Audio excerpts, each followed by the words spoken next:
I gotta say, watching The Matrix again recently, it really kind of messed with me. Like, yeah, the action's still amazing, but it's wild how relevant it feels now with all the deep fakes and, feeling like we're constantly swimming in information. It's crazy how this film takes this huge philosophical question, like what is real, Yeah. and just drops it right into this slick cyberpunk world. It's kind of freaky how good it is. Like some of those video games now, they look so real, it makes you wonder, are we getting close to that point where, we can't even tell what's real anymore? And that's where that red pill moment really hits you. Right? That maybe we could be so plugged in, so immersed, that we wouldn't even know it wasn't real. Whoa, okay. Now my brain's going into overdrive.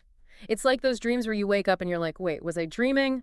But hold on a sec. This whole simulated reality thing, that's not exactly a new idea, right? Not at all. It goes way, way back. Think like ancient Greece back. Plato's allegory of the cave. It's surprisingly similar to The Matrix. Okay, so for those of us who haven't been stuck in a cave recently, what's the rundown on that allegory? How does it connect to the film? So picture this. You're chained inside this cave, right, your whole life.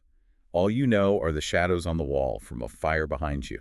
That's your reality. And that's the whole deal with the prisoners. In Plato's story, they're just like those people in the Matrix, believing that simulated world is all there is. Wow, okay, I get it. So it makes you wonder how much of what we call reality is just our brains, like interpreting sensory data. Yeah. And what if our senses are being, I don't know, manipulated? Exactly. That's the real mind bender here. We experience everything through our senses, Right. right?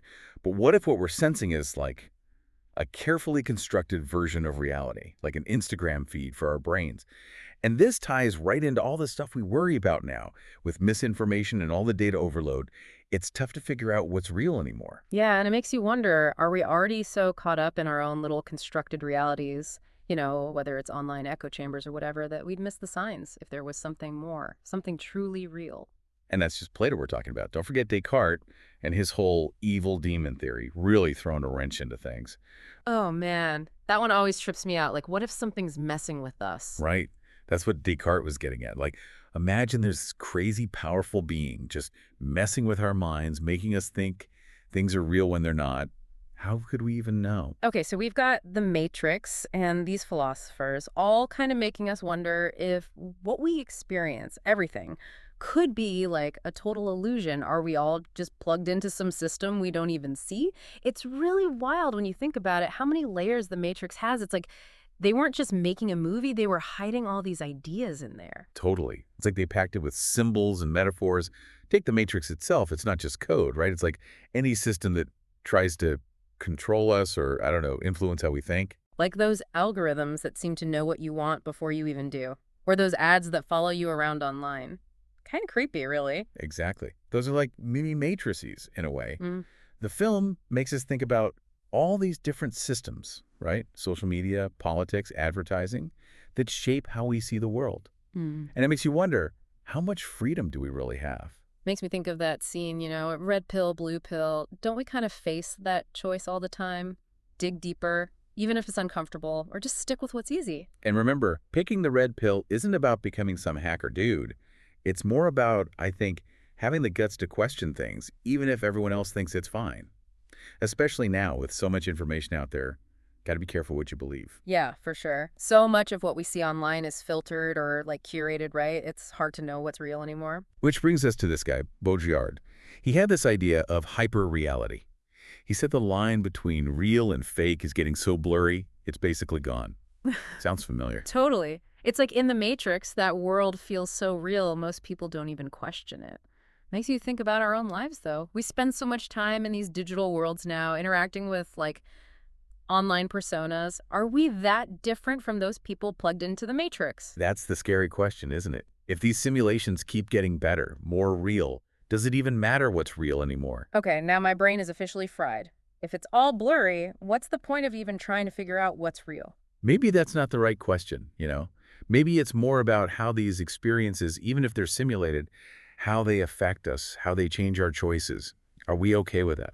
Interesting. But we can't forget about Neo, right? He's like the hero of this whole story. Starts out as this ordinary guy, but becoming the one, that's about more than just fighting robots, right? Sure. Neo's journey, it's like everyone's journey, in a way, trying to figure out who we are, what we're supposed to do. He has to question everything. And that's hard, right? We all have those moments. We all have those moments, where we got to figure out who we are, what we believe in. Sometimes it means questioning everything, kind of like Neo did. Totally. That whole struggle, trying to find your place in the world, it's universal, right? And it makes you think about that whole free will versus destiny thing. Like, does Neo really choose his path? Or is it all, I don't know, pre-programmed? Are we really in control of our lives? Or are we just following some invisible script? It's like that there is no spoon scene. Whoa. It's like maybe the limits we see are just in our heads. Maybe reality is way more bendable than we think. Right. It's not saying we can all fly or anything, but maybe we've got more power than we realize. Yeah. Maybe we can bend reality with the choices we make, not with superpowers, but just, everyday decisions. So how do we take those matrix lessons, the red pill stuff, and actually use them?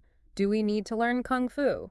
Probably not kung fu. Yeah. But the thing is, even without Morpheus, we're always making choices that shape our own little matrix. The stuff we watch, the things we believe, it all adds up. It shapes our reality just as much as any computer program. So being red pilled is less about hacking and more about like opening our minds, right? Being willing to question things, even our own beliefs. Now you're getting it. And it's about realizing those choices matter. They affect us, sure, but they also affect everyone around us. Because in the end, whether it's a simulation or not, it's our choices that define us, right? And the Matrix just uses all this cool sci-fi to make us think about that. Exactly. It's a wild ride, but it reminds us that reality, whatever that even means, is way more complicated than we think. And maybe, just maybe, we've got more power to change it than we realize. And on that note, I think it's time to unplug from this Matrix deep dive for now. But hey, one last thing to ponder, right? The Matrix came out back in '99, and it's kind of scary how much it predicted about today. So, what does the Matrix make you wonder about the future? What's our world going to be like in another 25 years? Think about it, and we'll see you on the next deep dive.